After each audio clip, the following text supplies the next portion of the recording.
Next, weather chief meteorologist Ivan Cabrera. That's rough. Well, yeah, I mean, if you're stuck in space up there for a while, but this is a part of the plan that what they want, what the that space company wants is to get that stamp of approval so they don't have to keep sending exploratory missions and they can just go full throttle. So they are fine. They planned for this, and we are looking forward to getting them back, and I'm sure they're looking for a hot shower as well. For us, the heat, not so bad today, right? So the Weather Service has canceled the heat advisory. We are seeing some increasing rain chances, I think, for Sunday, early next week. Monday looks like a good bullseye here for some good rain coming up, and then Saharan dust comes back. So again, for the heat advisory for the remainder of today canceled, and we'll see if we get another one for tomorrow. But the dry air on top of us has really helped out. It's come down to the surface, and we've had humidity, just not like fall or anything like that, but it has dropped enough where we are no longer in the triple digits in Miami, into Broward County. A couple of spots here. Remember, the heat criteria is 105 to get that going, and the dry air still kind of streaming in from northeast to southwest,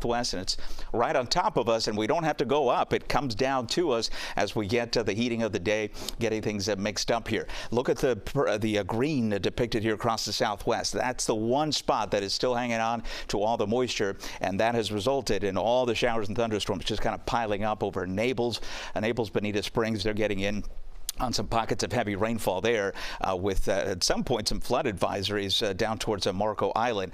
Further south, not much happening here. We continue to see a quiet pattern setting up, a southeast wind. There's always a chance of those low-level showers that we talked about last night, but I think that would be about it, as we just still stay hot with lower humidity. That makes it feel a little bit better, but showers and storms return. We have tropical moisture that's going to be coming back in our neck of the woods here for Sunday and into Monday, followed by what will be likely the last significant round of Saharan dust. We'll continue to monitor that, and we check in on rain tracker for tomorrow. There you see the southeast flow continuing, and the showers and storms once again, heavy downpours there across portions of southwestern Florida, where all the activity ends up during the day with this kind of pattern. In the tropics, nothing being tracked by the National Hurricane Center over the next 7 days. Remember, as we get into August, things start picking up, and the reason for that in part is because the Saharan plumes, those dust plumes that come off the continent there, become less significant. Now, this is a tropics tracker. This is one model run of the European,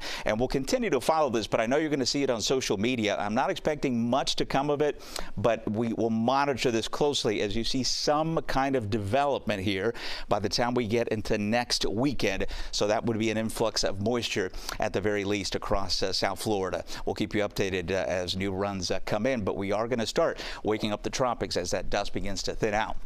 For tomorrow, rain chances still at around 20%. We'll bump those up to about 40% by the time we get into Sunday. And then really the good stuff here as far as rainfall arrives on Monday before we dry out a little bit, but just seasonal rain chances thereafter with highs in the 90s.